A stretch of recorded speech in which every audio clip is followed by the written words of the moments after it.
ನಮಸ್ತೆ ಮಿತ್ರರೇ. ಹೊರಗೆ ಜೋರಾಗಿ ಮಳೆ ಬರ್ತಾ ಉಂಟು. ಮನೆಯಲ್ಲಿ ತರಕಾರಿ ಇಲ್ಲದಾಗ ಅಥವಾ ಏನಾದರೂ ಶೀತ ಕೆಮ್ಮು ಎಲ್ಲ ಇದ್ದರೆ ಒಂದು ಮೆಣಸಿನ ಸಾರನ್ನು ನಾವು ಮಾಡಿ ಅದರೊಟ್ಟಿಗೆ ಏನಾದರೂ ವೆಜಿಟೇಬಲ್ಸ್ ಕರಿ ಇದ್ದರೆ ಬಹಳ ಒಳ್ಳೆಯದಾಗ್ತದೆ.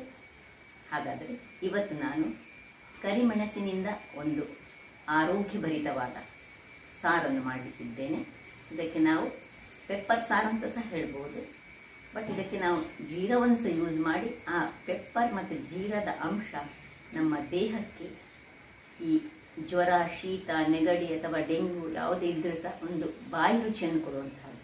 ಹಾಗಾದರೆ ಈ ಪೆಪ್ಪರ್ ಸಾರು ಅಥವಾ ಮೆಣಸಿನ ಸಾರನ್ನು ಹೇಗೆ ಮಾಡುವುದು ಎಂದು ನೋಡೋಣಲ್ಲವೇ? ವೀಕ್ಷಕರೇ, ಬಹಳ ಜೋರಾದ ಮಳೆ ಬರ್ತಾ ಉಂಟು. ಈ ಮಳೆಗಾಲಕ್ಕೆ ಬೇಕಾದ ಒಂದು ಕಾಳು ಮೆಣಸಿನ ಸಾರನ್ನು ನಾನು ಇವತ್ತು ಮಾಡ್ತಿದ್ದೇನೆ. ಬಹಳ ಒಳ್ಳೆಯದಾಗ್ತದೆ. ಒಂದು ಉಪ್ಪುಕರಿ ಸೈಡಲ್ಲಿ ಇದ್ದರೆ ಊಟಕ್ಕಂತೂ ಬಹಳ ಒಳ್ಳೆಯದು, ಅಥವಾ ನಾವು ಸೂಪಿನ ಥರದಲ್ಲಿ ಸಹ ಇದನ್ನು ಕುಡಿಬಹುದು.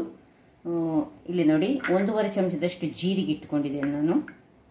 ಮತ್ತೆ ಮುಕ್ಕಾಲು ಚಮಚದಷ್ಟು ಕರಿಮೆಣಸು. ಇದು ಸ್ವಲ್ಪ ಬೇಕಿದ್ರೆ 1 ಚಮಚ ಸಹ ಮಾಡಿಕೊಳ್ಬೋದು ನೀವು, ಸ್ವಲ್ಪ ಖಾರ ಇನ್ನೂ ಸಹ ಜಾಸ್ತಿ ಬೇಕಿದ್ರೆ. ಇನ್ನು ಇಲ್ಲಿ ಅರ್ಧ ಚಮಚದಷ್ಟು ನಾನು ಇಲ್ಲಿ ಮೆಂತೆಯನ್ನು ತೆಗೆದುಕೊಂಡಿದ್ದೇನೆ. ಮತ್ತು ಒಂದು ಲಿಂಬೆ ಗಾತ್ರದ ಹುಳಿ. ಇದನ್ನು ನಾವೀಗ ಸ್ವಲ್ಪ ಅದಕ್ಕೆ ನೀರು ಹಾಕ್ಕೊಂಡು ಇಟ್ಕೊಳ್ಳೋಣ. ಮತ್ತು ಕಿವುಚಿ ಹಾಕ್ಲಿಕ್ಕೆ ಉಂಟದು. ಸ್ವಲ್ಪ ಹಲ್ದಿ ಬೇಕು, ಹಳದಿ ಪೌಡರ್. ತುಪ್ಪ ಬೇಕು, ತುಪ್ಪದಲ್ಲಿ ಮಾಡಿದರೆ ಬಹಳ ಉತ್ತಮ. ಇಲ್ಲಿ ನೋಡಿ, ಇದು ಒಗ್ಗರಣೆಗೆ ಒಂದು ಮೆಣಸು, ಸ್ವಲ್ಪ ಮಸ್ಟರ್ಡ್ ಸೀಡ್ಸ್, ಸಾಸಿವೆ, ಕರಿಬೇವಿನ ಸೊಪ್ಪು ಸ್ವಲ್ಪ ಡ್ರೈ ಮಾಡಿ ಇಟ್ಟುಕೊಂಡಿದ್ದೇನೆ. ಇದೀಗ ಈಗ ಫ್ರೈ ಮಾಡುವಾಗ ಇದಕ್ಕೆ ಸಹ ಹಾಕಿಕೊಳ್ಳಿಕೊಂಡು, ಮತ್ತೆ ಕೊತ್ತಂಬರಿ ಸೊಪ್ಪು ಇದ್ದರೆ ನೀವು ತೆಗೆದುಕೊಳ್ಳಿ. ಹಾಗಾದರೆ ಹೇಗೆ ಮಾಡೋದನ್ನು ನೋಡೋಣ ಅಲ್ವೇ? ವೀಕ್ಷಕರೇ, ಮೊದಲಿಗೆ ಒಂದು ಒಲೆಯನ್ನು ಉರಿಸಿಕೊಂಡು ಒಂದು ಸಣ್ಣ ಬಣಾಲಿ ಇಟ್ಕೊಳ್ಳೋಣ. ನಮ್ಮ ಹತ್ರ ಈಗ ನಾವು ಸ್ವಲ್ಪ ಮಾಡೋದಾದ್ರಿಂದಾಗಿ ಈ ಜೀರವನ್ನು ಸಣ್ಣ ಉರಿಯಲ್ಲಿ ಸ್ವಲ್ಪ ಹುರಿಯೋಣ. ಸ್ವಲ್ಪ ಸಹ ಕರಟಿದ್ರೆ ಮಾತ್ರ ಈ ಒಂದು ಕಾಳು ಮೆಣಸಿನ ಸಾರು ಒಳ್ಳೆಯದಾಗುವುದಿಲ್ಲ. ಇದೀಗ ನಾನು 4 ಮಂದಿಗೆ ಬೇಕಿದ್ದಷ್ಟು ಮಾಡ್ತಿದ್ದೇನೆ. ಸ್ವಲ್ಪ ಸಣ್ಣ ಉರಿಯಲ್ಲಿ ಒಂದೊಂದನ್ನೇ ಡ್ರೈ ರೋಸ್ಟ್ ಮಾಡ್ಕೊಳ್ಳೋಣ.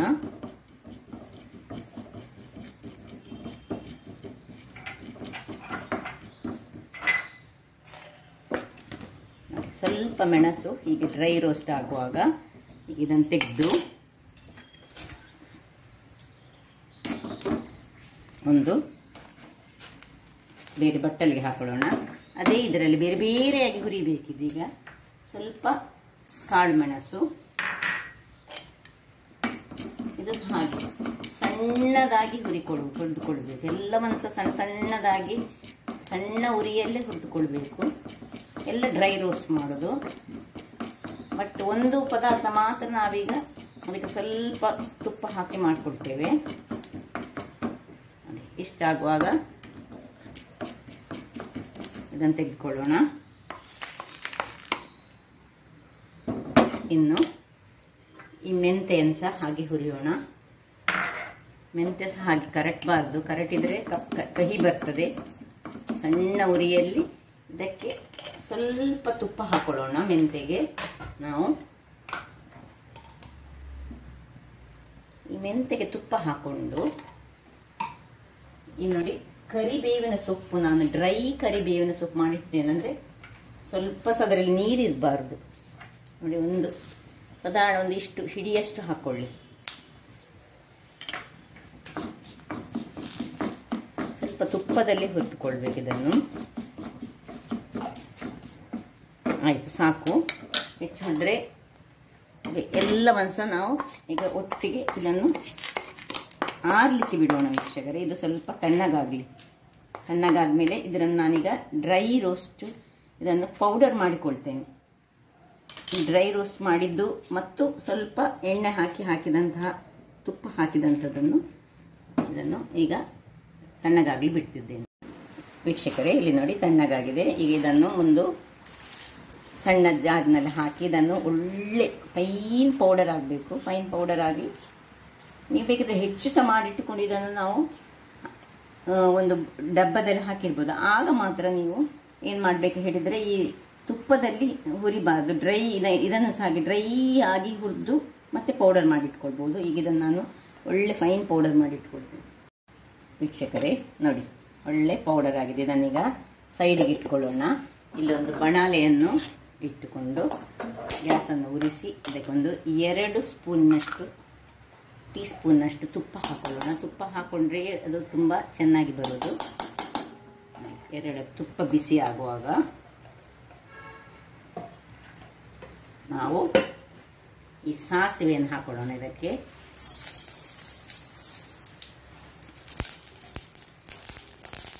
ಸಾಸಿವೆ ಸಿಡಿಯುವಾಗ ಸಣ್ಣ ಉರಿ ಇರಲಿ.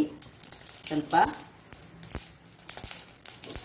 ಕರಿಬೇವಿನ ಸೊಪ್ಪು ಮತ್ತು ಇದು ಮೆಣಸು ಸಹ ಬೇಕಿದ್ರೆ ಹಾಕೊಳ್ಳಿ, ನಿಮಗೆ ಖಾರ ಹಾಕಿದ್ರೆ ಒಳ್ಳೆಯದಾಗ್ತದೆ.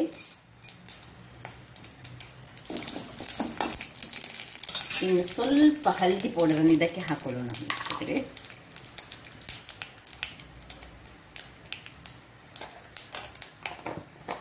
ಪೌಡರ್ ಹಾಕಿ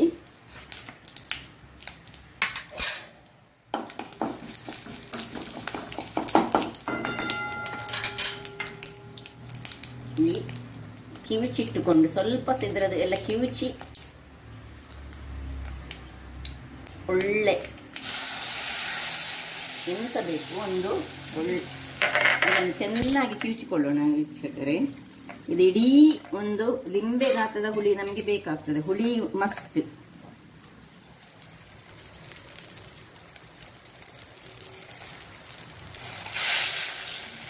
ಈಗ ಇದಕ್ಕೆ ಸ್ವಲ್ಪ ಉಪ್ಪನ್ನು ಹಾಕೊಳ್ಳೋಣ.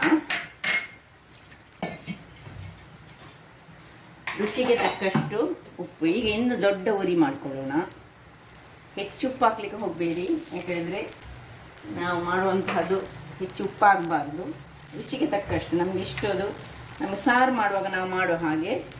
ಸೊ ಇದರಲ್ಲಿ ನಾನು 3 ಬೌಲ್ನಷ್ಟು ಇದನ್ನು ಸ್ವಲ್ಪ ಸಿದ್ಧದ ಇದು ಬೀಳಬಾರ್ದು ನೋಡಿ, ಇದನ್ನು ತೆಗೆದುಕೊಳ್ಬೇಕು ವೀಕ್ಷಕರೇ.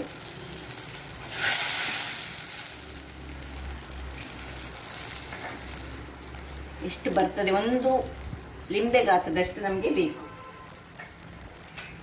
ಇನ್ನು ಸ್ವಲ್ಪ ನೀರನ್ನು ಹಾಕೊಳ್ಳೋಣ. ಇನ್ನೊಂದು ಕುದಿಲಿಕ್ಕೆ ಬಿಡುವ. ವೀಕ್ಷಕರೇ, ಇಲ್ಲಿ ನೋಡಿ, ಇದು ಕುದೀತಾ ಉಂಟು. ಕುದಿಯುವಾಗ ಈಗ ನಾವು ಮಾಡಿಟ್ಟ ಪೌಡರ್ ನೋಡಿ, ಇಲ್ಲಿ ನಮ್ಮ ಹತ್ರ ಪೌಡರ್ ಮಾಡಿಟ್ಕೊಂಡದುಂಟು ನೋಡಿ. ಇದನ್ನೀಗ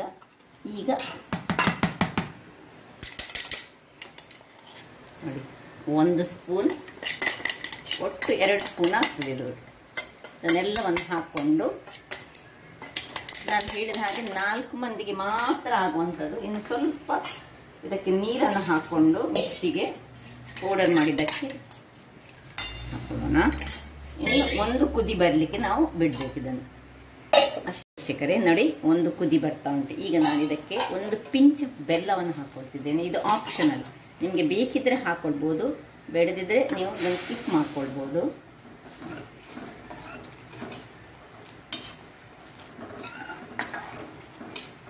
ಸಾರು ರೆಡಿ ಆಗ್ತಾ ಬಂತು. ಈಗ ಇದಕ್ಕೆ ಸ್ವಲ್ಪ ಕೊತ್ತಂಬರಿ ಸೊಪ್ಪನ್ನು ನಾವು ಮೇಲಿನಿಂದ ಉದಿಸ್ಕೊಳ್ಳೋಣ. ಆಯ್ತು, ನಮ್ಮ ಮಳೆಗಾಲದ ಪೆಪ್ಪರ್ ಸಾರು ಅಥವಾ ಕರಿಮೆಣಸಿನ ಸಾರು ರೆಡಿಯಾಗಿದೆ. ಇದನ್ನೀಗ ನಾನು ಆಫ್ ಮಾಡ್ಕೊಳ್ತಿದ್ದೇನೆ.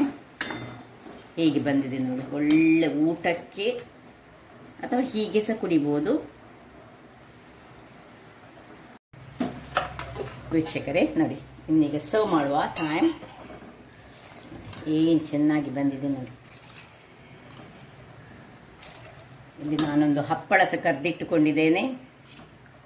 ಇಲ್ಲಿ ಅನ್ನ ಸಹ ರೆಡಿಯಾಗಿದೆ ನೋಡಿ. ಸಾಕು. 1 ಸ್ಪೂನಿನೊಟ್ಟಿಗೆ ಇಲ್ಲಿ ನೋಡಿ, ಇದರೊಟ್ಟಿಗೆ ಹೀಗೆ ಹಾಕ್ಕೊಂಡು ತಿಂದರೆ, ಇಲ್ಲಿ ನನ್ನದು ಕಡಲೆ ಮಣೂಲಿಯ ಪದಾರ್ಥ ಸಹ ಆಜಾದಿನ ಕಡಲೆ ಮಣೂಲಿ ಉಂಟು. 1 ಹಪ್ಪಳ ರೆಡಿಯಾಗಿದೆ. ಇಷ್ಟು ಇದ್ರೆ ಸಾಕು, ನಮ್ಮದು ಕರಾವಳಿಯ ಊಟ ಬಹಳ ಸೊಬಗಿನ ಊಟ ಅಂತ ಹೇಳ್ಬೋದು. ಹಾಗಾದರೆ ವೀಕ್ಷಕರೇ, ನನ್ನ ಈ ಕುಕಿಂಗ್ ಚಾನಲ್ ನಿಮಗೆ ಇಷ್ಟ ಆದರೆ ಬೋಳೂರು ಸುವರ್ಣ ಚಾನಲನ್ನು ಲೈಕ್ ಮಾಡಿ, ಶೇರ್ ಮಾಡಿ ಹಾಗೂ ಸಬ್ಸ್ಕ್ರೈಬ್ ಮಾಡಿ ಹಾಗೂ ನನ್ನ ಇನ್ಸ್ಟಾಗ್ರಾಮ್ ಪೇಜನ್ನು ಫಾಲೋ ಮಾಡಿ. ಧನ್ಯವಾದಗಳು.